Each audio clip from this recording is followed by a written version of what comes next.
हरेक मानिसको जीवनमा एउटा त्यस्तो समय आउँछ जब उसलाई लाग्छ सायद म केही पनि गर्न सक्दिनँ। तर वास्तविकता के हो भने धेरै सफल मानिसहरू पनि कुनै समय बिल्कुलै सामान्य डराएका अनि निराश थिए। उनीहरूलाई फरक बनाउने एउटै कुरा थियो, हार नमान्ने निर्णय, कहिले पनि पछि नहट्ने। नेपालको एउटा सानो गाउँमा आर्यन नामको केटा बस्थ्यो। गाउँ सुन्दर थियो, हरिया डाँडा, खोला, खेत अनि बिहानी चराको मधुर आवाज। तर त्यो सुन्दर वातावरणभित्र आर्यनको मन भने अन्धकारले भरिएको थियो। उसका साथीहरू पढाइमा राम्रा थिए, केही खेलकुदमा सफल हुँदै थिए, केही सोसल मिडियामा फेमस बन्दै थिए। तर आर्यन भने कोठाभित्र मोबाइल चलाउँदै दिन बिताउँथ्यो। उसले धेरै ठुलो सपनाहरू देखेको त थिए, कहिले स्पिकर बन्ने, कहिले सक्सेसफुल मानिस बन्ने। तर बिस्तारै उसले सपना देख्नै छोड्यो, किनकि उसले आफूलाई कमजोर मान्न थालिसकेको थियो। उसको मनमा धेरै एउटै आवाज आउँछ, तँबाट केही हुँदैन। त्यो आवाज अरू कसैले होइन, उसको मनमा उसले नै बनाएको थियो। एक दिन बेलुका बाबा खेतबाट फर्किएका थिए। उसको शरीर थाकेको थियो, हात कडा थिए, हातमा ठेउला उठेको थियो, अनुहार पसिनाले भरिएको थियो। खाना खाने बेला बाबाले शान्त स्वरमा भने, बाबु हामी धेरै धनी छैनौँ, तर तिमीले मेहनत गर्यो भने फ्युचर राम्रो हुन सक्छ। उनीहरूले केही बोलेन, तर राति सुत्दा बाबाको थाकेको अनुहार उसको आँखामा घुमिरह्यो। उसले पहिलो पटक सोच्यो, मेरो लागि कसैले यति धेरै मेहनत गरिरहेको छ। त्यो रात उसलाई निन्द्रा लागेन। भोलिपल्ट ऊ गाउँको पुरानो पुस्तकालय गयो। त्यो ठाउँ शान्त थियो, पुरानो किताबहरू, स्मल काठका सेल्फ अनि झ्यालबाट आएका हल्का घामले वातावरण निकै फरक बनाएको थियो। त्यहाँ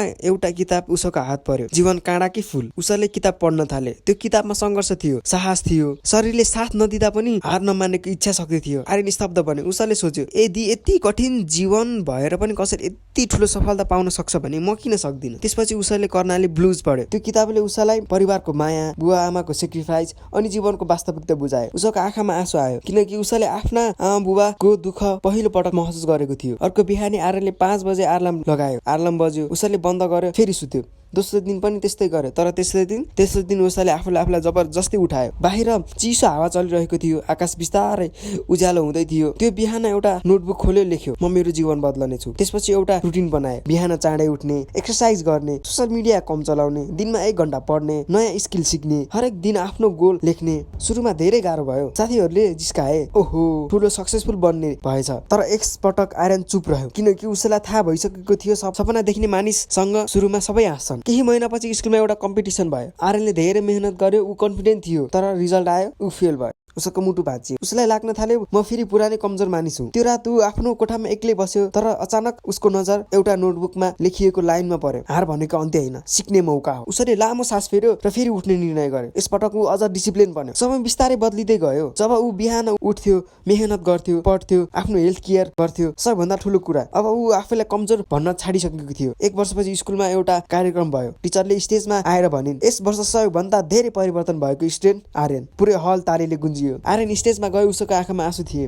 किनकि उसले फाइनली आफूलाई जितेको थियो। उसले माइक्रोफोन समातेर भन्यो, पहिले म सोच्दै म कमजोर छु, तर साँचो कुरा के रहेछ भने म प्रयास नै गरिरहेको थिइनँ। सभामा पूर्ण शान्ति थियो। फेरि उसले भन्यो, जीवनले सबैलाई काँडा दिन्छ, तर मेहनत, डिसिप्लिन अनि विश्वासले काँडालाई फुल बनाउन सकिन्छ। केही वर्षपछि आर्यन मोटिभेसनल स्पिकर बन्यो। ऊ गाउँ गाउँ जान्थ्यो, स्टुडेन्टलाई इन्स्पायर गर्थ्यो। उसले सबैलाई एउटै कुरा सिकाउँथ्यो, सपना देख, डिसिप्लिन बन, फेलरसँग नडराउ, आमा बुवाको भ्यालु बुझ, आफूलाई कहिले कम नठान। दिन एउटा सानो केटाले उसलाई सोध्यो, दाइ सक्सेसफुल बन्ने सिक्रेट के हो नि? आर्यनले मुस्कुराउँदै भन्यो, सिक्रेट एउटै छ, तिमीलाई अरूले विश्वास गर्नुभन्दा पहिला आफूले आफूलाई विश्वास गर्न सिक। त्यो सानो केटा मुस्कुरायो। आर्यनले आकाशतिर हेर्दै भन्यो, कहिले हार मान्न लागेको त्यो केटा आज अरूको आशा बनेको छ। आफूलाई कमजोर नसम्झ, कहिलेकाहीँ समस्या हाम्रो क्षमता होइन, हाम्रो सोच हो। सानो डिसिप्लिनले ठुलो परिवर्तन ल्याउँछ। हरेक दिन सानो राम्रो ह्याबिटले तिम्रो फ्युचर बदल्न सक्छ। असफलता अन्तिम सत्य होइन, फेल हुनु भनेको सकिनु होइन, अझ राम्रो बन्ने मौका हो। आमा बुवाको सेक्रिफाइस बुझ, सपना देख्न कहिले नछोड। सानो गाउँको साधारण मानिसले पनि ठुलो सफलता पाउन सक्छ। आर्यनको जीवन बदल्न थाल्यो, तर एउटा ठुलो समस्या थियो, मोबाइलको लत। अहिलेको समयमा यो मोबाइलको लत भनेको साधारण चिज हो, तर मानिसहरूले यसलाई ठुलो रूपमा लिँदैन। तर उसले ठुलो रूपमा लियो। कहिलेकाहीँ ऊ मोटिभेसनमा हुन्थ्यो, रुटिन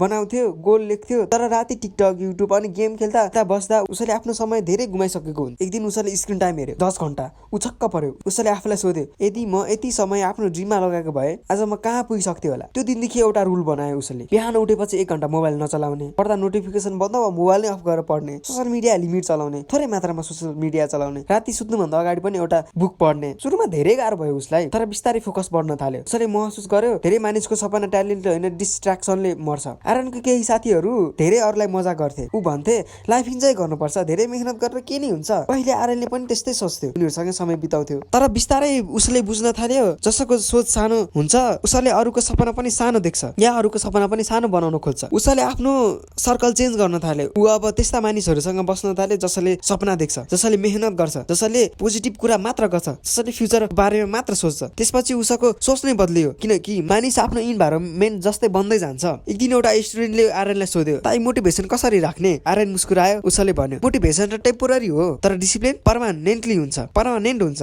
मोटिभेसन त केही दिनको लागि मात्र बस्छ, तर डिसिप्लिन अनुशासन जिन्दगीभरको लागि हुन्छ। उसले एक्सप्लेन गर्यो, मोटिभेसन हुँदा सबैले काम गर्छन्, मोटिभेसन हुँदाखेरि केही समयसम्म, तर डिसिप्लिन हुँदा मोड नहुँदाखेरि पनि काम गर्छन्। त्यसपछि आर्यनले एउटा पावरफुल ह्याबिट बनायो, नो जेरो डे। मतलब जति बिजी भए पनि, जति टायर्ड भए पनि आफ्नो सपनाको लागि एउटा न एउटा केही न केही काम गर्ने। त्यो 5 मिनट मात्र किन नहोस्, त्यो ह्याबिटले उसको लाइफ नै बदलिदियो। कहिले आर्यन सोच्थ्यो कन्फिडेन्ट भनेको राम्रो कपडा, पैसा, फेमस हुनु, तर बिस्तारै उसले बुझ्यो कन्फिडेन्ट भनेको आफूले आफूलाई विश्वास गर्नु हो। जब ऊ आफ्नो प्रमिस पूरा गर्न थाल्यो, लेजी ह्याबिटहरू हटाउन थाल्यो, डर हुँदा हुँदै पनि एक्सन लिन थाल्यो, त्यसपछि उसको विश्वास बढ्न थाल्यो। उसले महसुस गर्यो कन्फिडेन्स सोचेर आउँदैन, एक्सनबाट आउँछ। अब उसको कलेज लाइफ सुरु हुन्छ। कलेज पुगेपछि उसले कसैलाई मन पराउन थाल्छ, ऊ बिस्तारै इमोसनल हुन्छ।